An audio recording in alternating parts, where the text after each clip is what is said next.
versículo 6. Evangelho de João 14, 6.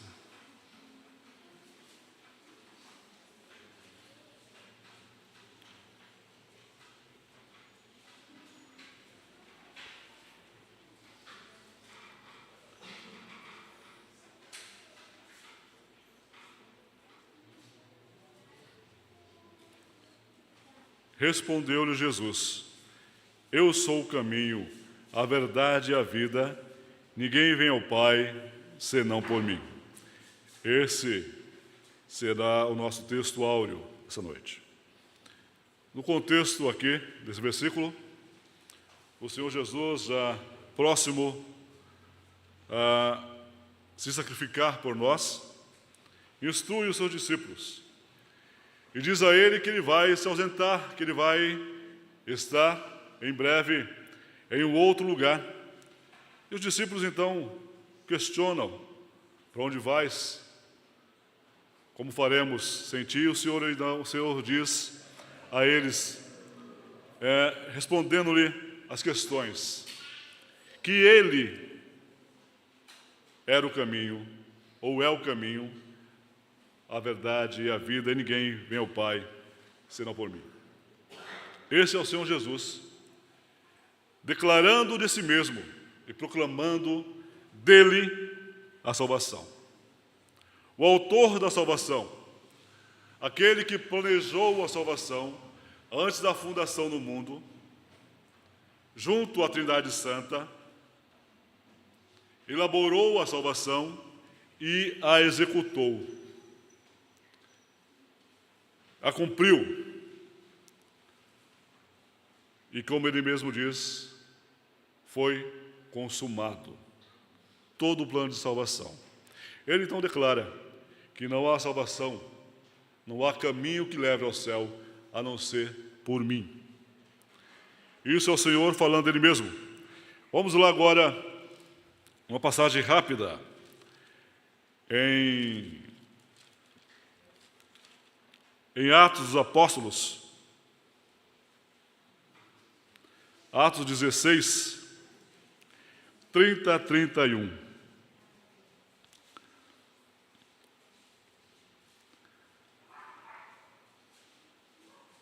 Que diz assim: Depois, trazendo-os para fora, disse: Senhores, que devo fazer para ser salvo?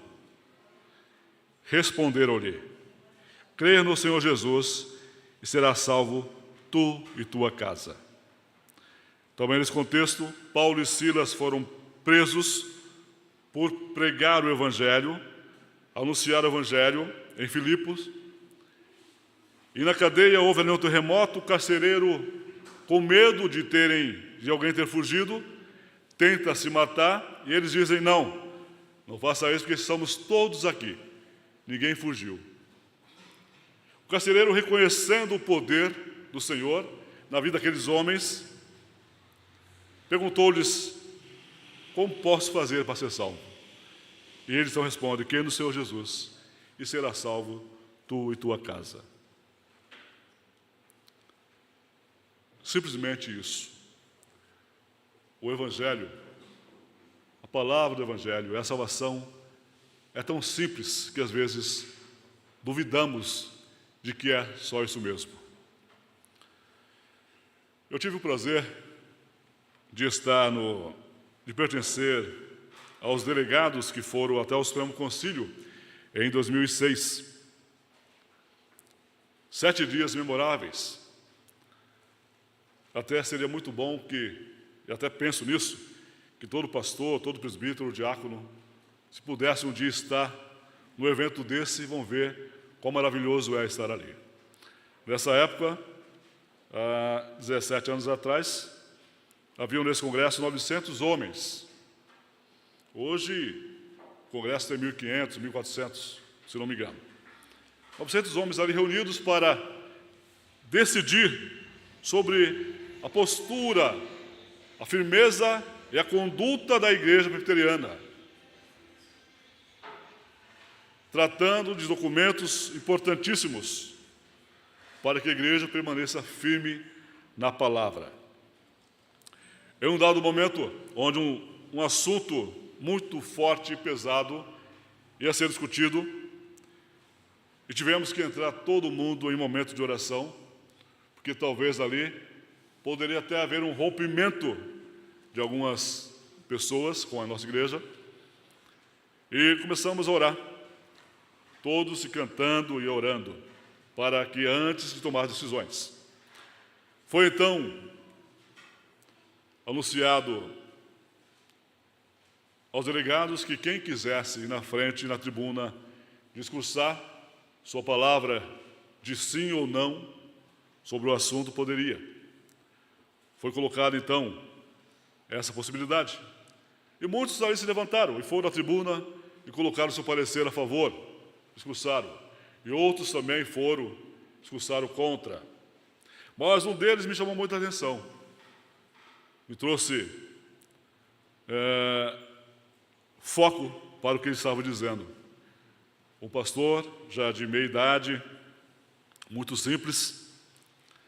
Na tribuna ele disse o seguinte: o evangelho que sigo é um evangelho puro, simples e eficaz. Colocou mais algumas palavras complementando essa sua fala e sentou-se. Meus irmãos, e essa foi para mim uma das melhores definições que já ouvi sobre o Evangelho, sobre o que é o Evangelho: puro, simples e eficaz. Puro porque não precisa de recheios, não precisa de ser complementado, não precisa de enfeites. Ele é puro em si mesmo e a sua pureza é verdadeira. Ele é simples porque basta somente isso que Cristo diz, que os seus apóstolos e discípulos disseram também: salvação é só em Jesus. Creia no Senhor Jesus e será salvo tu e tua casa. E é eficaz, porque verdadeiramente salva.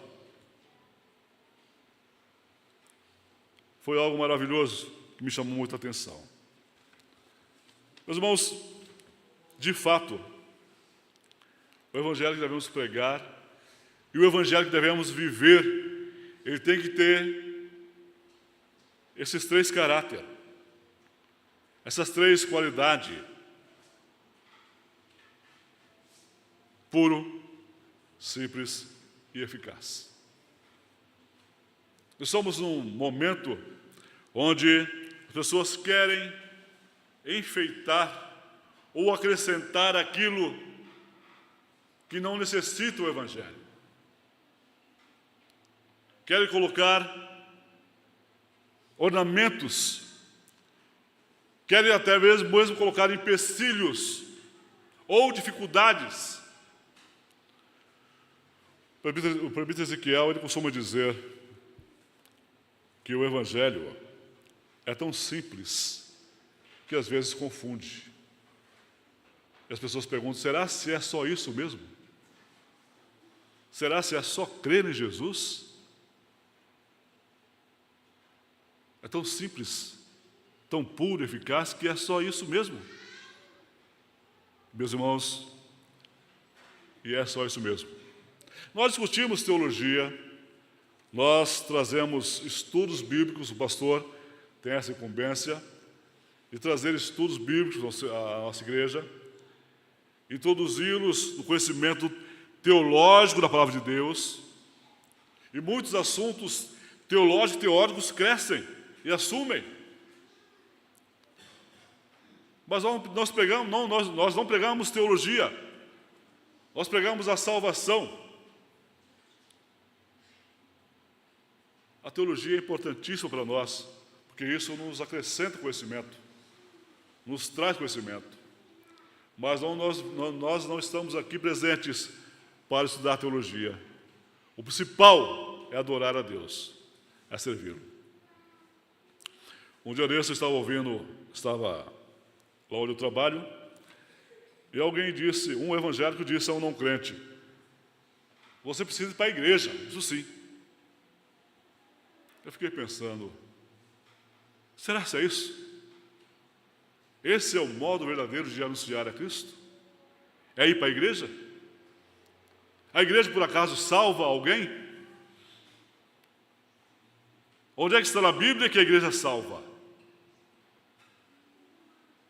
A palavra dele devia ser: você precisa reconhecer a Cristo como seu Senhor. Porque essa deve ser a nossa palavra. E é simplesmente isso, meus irmãos. Por tantas vezes, tantos tempos, a igreja vem se modificando e vem se transformando. Paulo, em sua carta aos Gálatas, trabalha ali vários capítulos, tentando mostrar aos Gálatas que não se desviem daquilo que eles conhecem, da palavra do Senhor, deixe de lado as influências do mundo. Colossenses, nós vamos ler agora, Colossenses 2,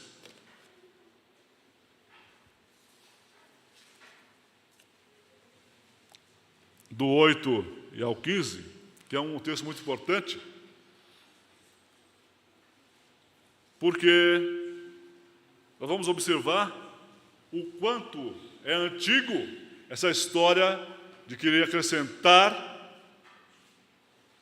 à salvação outras coisas que não é o Senhor Jesus. Ou acrescentar a questão de adorar o Senhor com outras coisas que não cabe, que não há necessidade, que é tão somente coisas vãs e humanas. Versículo 8. Cuidado que ninguém vos venha a enredar com sua filosofia e vãs sutilezas, conforme tradições de homens, conforme rudimentos do mundo e não segundo Cristo. Porquanto nele habita corporalmente toda a plenitude da divindade. Também nele está aperfeiçoados, e ele é a cabeça de todo o principado e potestade. Nele também fostes circuncidados, não por intermédio de mãos, mas no despojamento do corpo da carne, que é a circuncisão de Cristo. Tendo sido sepultados juntamente com ele no batismo, no qual igualmente fostes ressuscitados mediante a fé no poder que Deus que o ressuscitou dentre os mortos.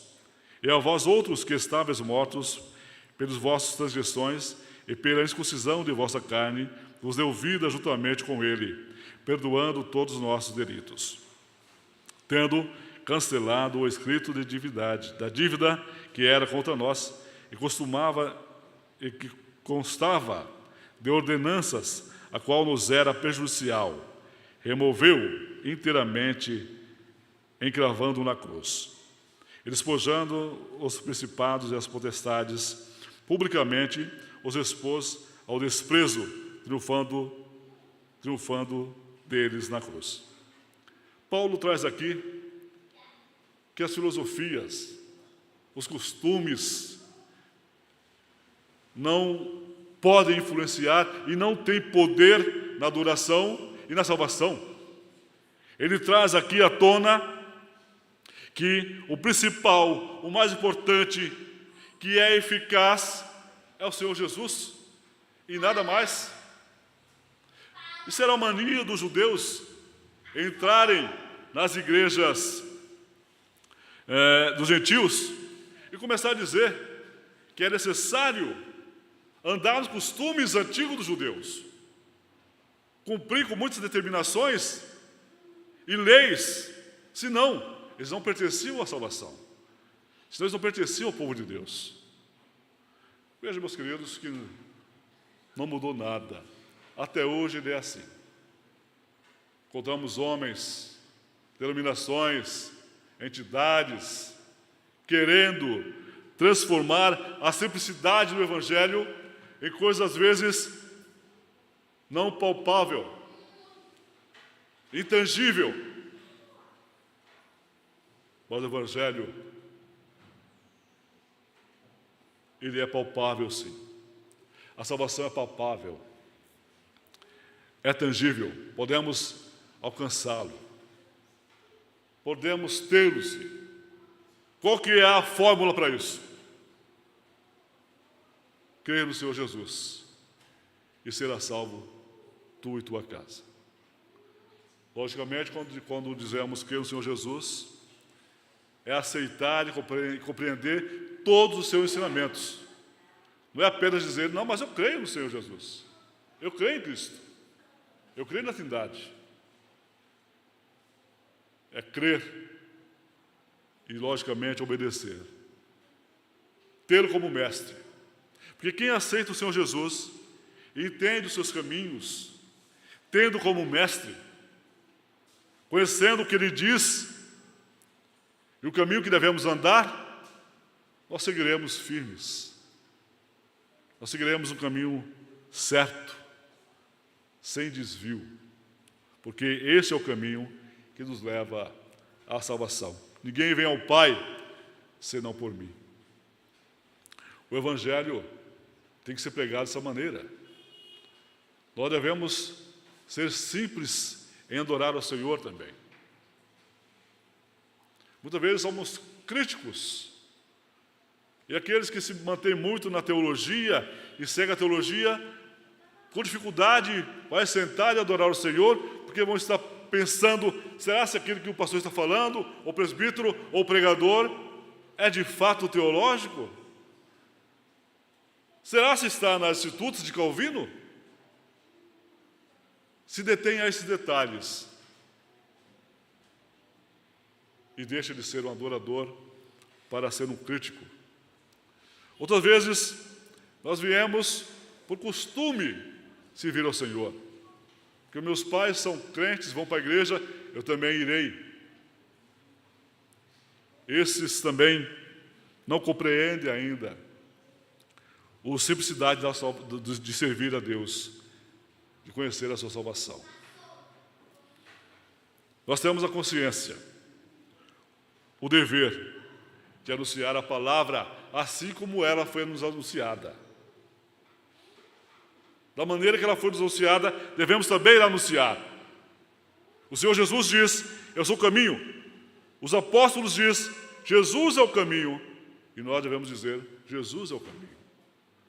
Crê no Senhor Jesus e será salvo tu e tua casa. A fórmula é essa. Simplesmente adorá-lo. No século XIX, o movimento pré-modernista surgiu e ali veio tomando força, crescendo, e foi introduzido até mesmo na igreja, com novidades, com mudança na cultura, com mudanças na arte, e também entrou na igreja. Estava ali criando dificuldades para as igrejas da Inglaterra. Nessa época, Spurgeon, o grande pregador, se viu numa luta sozinho contra o modernismo, porque não se pregava mais aquilo que a palavra de Deus diz, não se adorava mais com simplicidade. A teologia começou a ser um cardápio daquilo que você quer ouvir. Você não quer ouvir sobre o pecado? Não irei pregar sobre o pecado. Você não quer ouvir falar sobre o inferno? Não vou pregar sobre o inferno. O que você quer ouvir? Spurgeon, então, numa luta solitária contra esse modernismo nas igrejas, acaba até, por um período, saindo da União Batista, ficou fora, depois de um período voltou. Mas vejam bem, meus queridos, o que aconteceu nessa época foi que o mundo lá fora entrou na igreja, mudando-se aquilo que era tão simples. Mas o grande contribuinte para isso foram os crentes da época, que aceitaram. Spurgeon não lutava somente contra o movimento modernista ou pré-modernista, mas lutava também contra as suas próprias igrejas, contra os seus próprios membros, pois aceitaram com muita facilidade esses movimentos e essas mudanças ineficientes, desnecessárias para a igreja. A igreja vem lutando contra isso. O Evangelho vem sendo modificado na boca das pessoas, vem pondo empecilhos, dificuldades, ou enxertando na igreja coisas que não precisam ser enxertadas. Nós observamos hoje igrejas totalmente transformadas. Você pare, dá uma olhada, analisa, será ser essa mesma igreja evangélica? Será mesmo que Cristo está sendo ali adorado? Será mesmo que pode ser chamado de cristãos? Será mesmo que é isso que o Senhor Jesus quer de nós? Será mesmo que esse é o Evangelho puro, verdadeiro? Há remanescentes, há muitos remanescentes. Com certeza, quando Simonton veio para o Brasil, ele não veio tão somente implantar a igreja presbiteriana. Ele veio na intenção de evangelizar, de pregar ao Cristo verdadeiro, de pregar aquele que salva. E a sua pregação era essa, com certeza. A igreja presbiteriana foi criada, foi introduzida no Brasil por ele, mas com certeza esse não era o seu objetivo principal. Mas como missionário, era proclamar a palavra de Deus pura e verdadeira como ela é. É difícil quando nós entramos em uma seara, em uma discussão, que a coisa é tão simples de se resolver e a gente não resolve, porque não pode ser só isso. E há discussões, há colocações, há informações, há textos e textos em debates, e a resposta é tão simples, mas não queremos aceitar, não queremos enxergar que é só isso, porque é muito simples.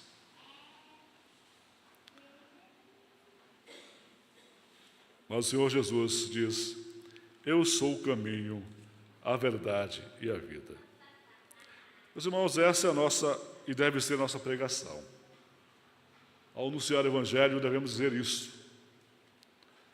Não devemos dizer apenas: você precisa mudar de vida, você precisa ir para uma igreja, você precisa disso ou daquilo. Não. Você precisa conhecer o Senhor Jesus e reconhecê-lo como seu Salvador, sabendo que não há outro caminho que te leve aos céus. Se a pessoa vai aceitar isso ou não, já não é mais problema seu. Aí já é uma coisa do Espírito Santo. Porque nossa obrigação nós fizemos, que é anunciá-lo. E anunciá-lo com simplicidade, com verdade, com pureza, com eficiência, porque ele é puro,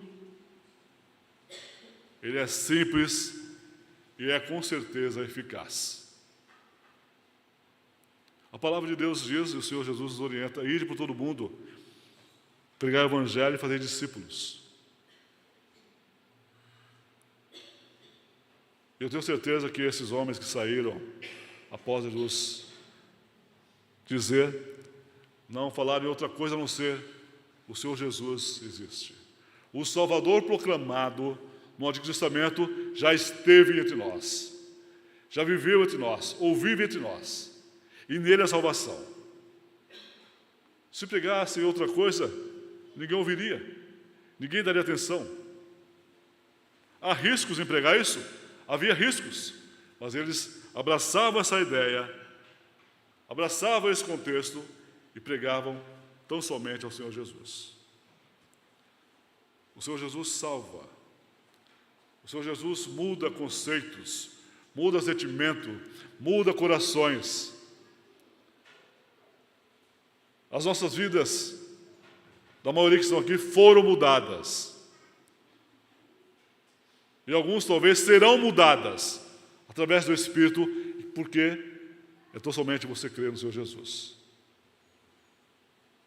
Crer no Senhor Jesus. E não somente crer. Além disso, você tem que pregá-lo. Após conhecê-lo, você tem que ter o entusiasmo de pregar o Evangelho àqueles que não conhecem. É nosso dever anunciar ou dividir aquilo que é muito bom para a gente e para os outros. Nós fazemos isso no cotidiano. Alguma coisa acontece conosco, muito bom, muito gostoso, muito importante. Falamos, você também pode conseguir. Faça isso, isso, isso. Muito mais ainda o Evangelho. Muito mais ainda a Palavra de Deus. Muito mais ainda a salvação. Você tem que anunciar. O Espírito Santo, no momento certo que Ele quer, Ele vai agir. Mas você tem essa obrigação de anunciar. Não com falácias. Não tentando colocar recheios ou transformar o Evangelho em coisa complicada, mas na sua pureza, como Ele é. Porque, meus irmãos, só para completar o nosso irmão, e repito, não há salvação a não ser no Senhor Jesus. Glória a Deus, porque nós conhecemos isso, nós sabemos disso, e nós podemos pregá-lo. Essa importância pelo Evangelho não foi dada a anjos, nem a um outro ser, a não ser ao homem santo e eleito. Nós devemos anunciá-lo. Se nós calarmos, as pedras clamarão. Então, que não seja por mim que ela vai clamar. Que não seja por minha culpa, pelo meu silêncio. Porque nós devemos, cada um, fazer a nossa parte. Que o Senhor Deus assim nos abençoe. Amém.